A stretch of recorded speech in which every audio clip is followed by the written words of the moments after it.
Lieutenant Colonel Dave Grossman back in the house, this time on hunting. Hi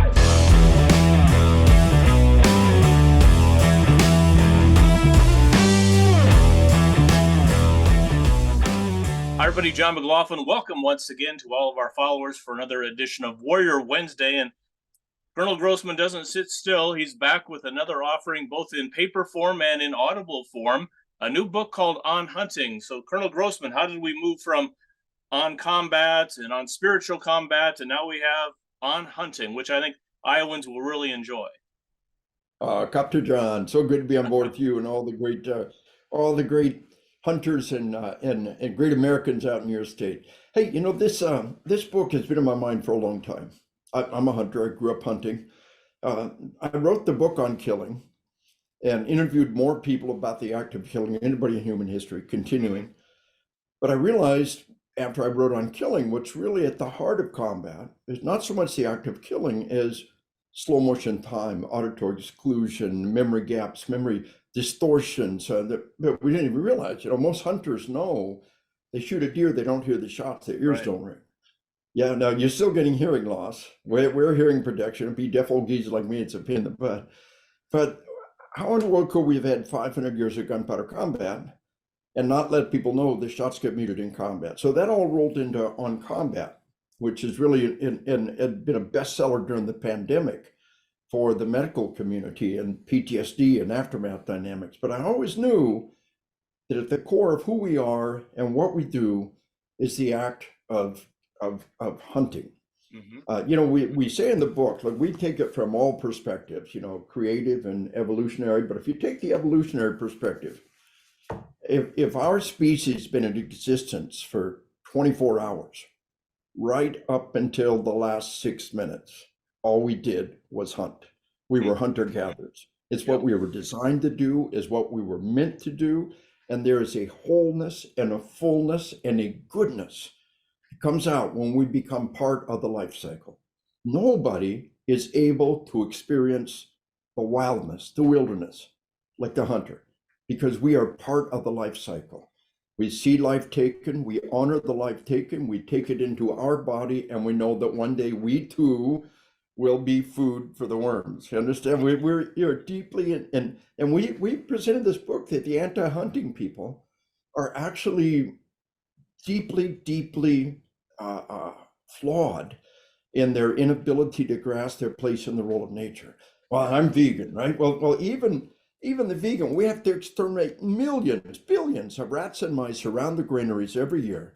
If we don't, the rats and mice will get in there, reproduce exponentially, and we'll starve. To live is to kill.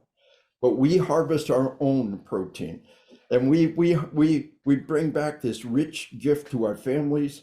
And hunting is what made us who we are. These compact chunks of protein is what gave us this great brain and made us who we are and what we do. And we talk about how about hunters are the deepest pockets, the only ones who are spending vast amounts of money for game preservation. Mm-hmm. Your hunting license and your deer tag, that money goes into preservation, and nobody puts that amount of money into that resource. Nobody even comes close. You know, if the bird watcher had to buy a bird watching license and pay for a bird watching tag every time, he'd give up on that. But we do that. And hunters are good people. You know, the game warden can walk into a camp full of drunken hunters, and if you've broken the rules, he'll take your license, he'll take your rifle. Imagine we did it with golfers, right? You break the rules golfing, we'll take your cart, we'll ban you from golfing, or there'd be no golfers left. You understand? But hunters play by the rules. But here's kind of the big deal. When we look at the international level, we look at what hunting's doing to various nations. Kenya was having a terrible problem with poachers. Sure. And the left, the woke folk, convinced Kenya to ban all hunting, no hunting. Well, Kenya's being slaughtered. The game is being slaughtered. The poachers are slaughtered, and they don't have any money to pay for the game wardens. They don't have any money to protect their wildlife. Well, the other alternative we show is Namibia. Namibia got its independence from South Africa. And they basically drew a line around every village and conservancy and said, every creature in this area belongs to you. And so that crazy American will pay $100,000 to come shoot that lion, who, by the way, is at the end of his life cycle anyway. And oh, by the way, death by old age in nature is a slow and hideous, horrible death. There's not a predator there to give you a fast death. What's death by old age look like in nature? It's slow, hideous, horrible death as the insects and rodents literally eat you alive over a period of days. So here's this lion at the end of his life cycle, facing the slow, hideous, horrible death of old age in nature. And this crazy American is going to come and pay $100,000 to shoot that lion. And that $100,000 will pay for every game warden and every piece of conservancy equipment you could possibly want. So in the past, the poachers have been kind of like Robin Hood, you know, around the world, the poachers are getting money for getting food, but it's not really true. But today in this nation, the poacher is stealing money from the tribe, the poacher. And so the entire tribe is invested. And when the hunter goes and shoots a game animal, the whole tribe gets the meat, the whole tribe gets the money, the villagers get it, and then you come home with the prize and you honor this creature, and you honor this memory, and you honor this trophy, and we become part of that cycle of life. And so Namibia has become like this worldwide model of what hunting ought to look like and what we can do and how we can contribute. So the hunters are really the only ones who have any true potential for preserving wildlife around the world. Even again, the vegan says, well, I only eat. Well, when we turn that piece of woods into a field, all of the creatures that should be surviving in nature had now been plowed away. And there's only this one little piece of grain that's grown on vast numbers of acres when it could have been wildlife. So the vegan, put your money where your mouth is and put billions of dollars into wildlife conservancy. Where are the vegans for Ducks Unlimited? Where are the vegans with their game preserved? The point is that they're hypocrites and they inside. And we tell them, come, join the hunt. Are you worried that hunting in the U.S. is starting to get to a point where, just from when I was a kid and you were a kid, everybody had a deer rifle, everybody hunted. And now you talk to kids these days and they just have no idea what we're even talking about. And that's true. A couple of trends give us great hope. Number one, worldwide, the numbers on hunting were gradually increasing. Female hunters have practically exploded worldwide. Number two, during the pandemic, hunting really took off. There was a lot of leisure time. There was need for food. Some of the things say that there may be food shortages coming in the near future, which also could push the envelope a lot further. But I've been told recently the number one high school sport exploding across America is trap and skeet. That's true. Yeah. Okay. So here's all these kids. What does trap and skeet do? It's just practicing your bird hunting skills. These kids developing the skills, and the whole sport is expanding. I spoke at the NRA recently, and the head of sports shooting for Liberty University. I love Liberty University. They're the ones that welcome Trump, and they're great conservative, God-fearing university. And he said, we have vast amounts of money for shooting scholarships. He said, help me get the word out. Liberty University wants to be the mecca of Olympic shooting sports. We want to raise this next generation of shooters, and we have all the resources to do that. So I think you've already seen the trend move back in the other direction.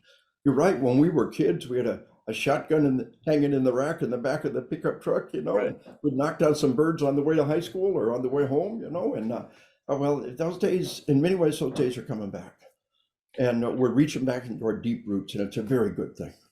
I think we're seeing that in archery a little bit too. There's just tremendous archery programs in the schools. If we can take that from target shooting to actually getting kids in the tree stand, that would be a good thing.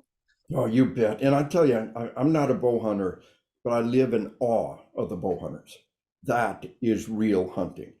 That's taken us back to our roots. Just you and the critter and a piece of wood with string, were all you had to feed your family with. The bow hunters, they're really a depth of level of intimacy and oneness with nature and oneness with the creature that you've got to deeply respect. So many areas, the black powder hunters.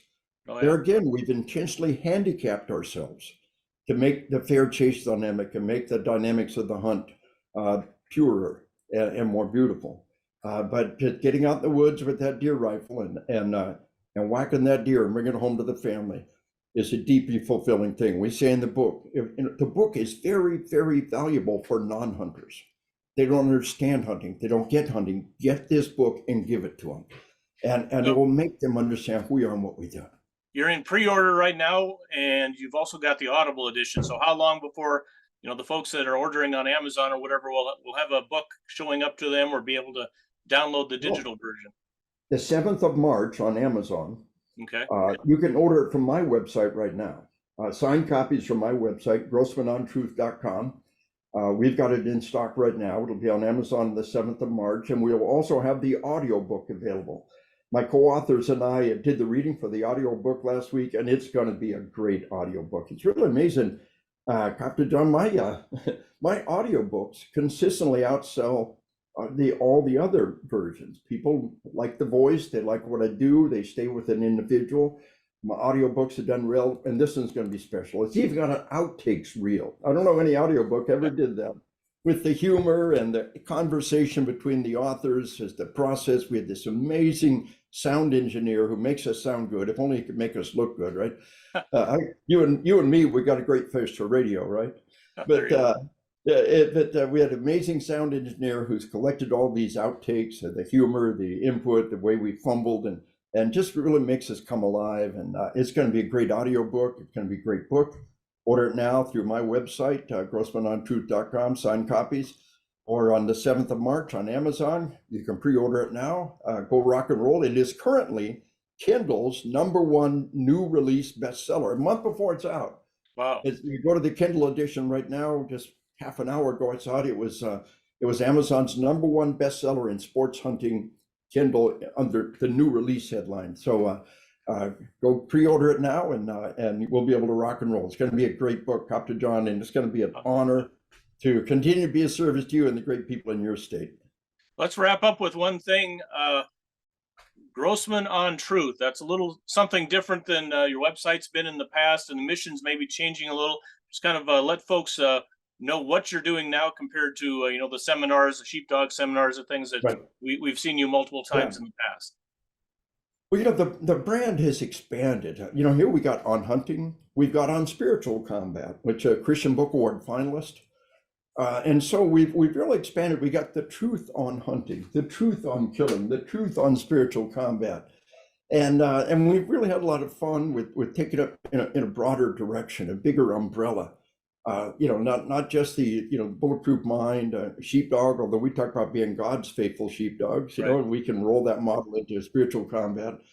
But really, we're just doing so many more things. We got the kids, sheepdog kids book. We got so many things bubbling out there that we created kind of a bigger umbrella, bring it all under. Grossmanontruth.com has been real successful. It's some great response. Check it out.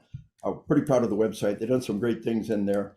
And we think we're able to help. Our cops still need our help. Dear Lord, our cops, pray for our cops, pray for justice in our nation. Things are grim. Violence has exploded. You have the responsibility to protect your loved ones.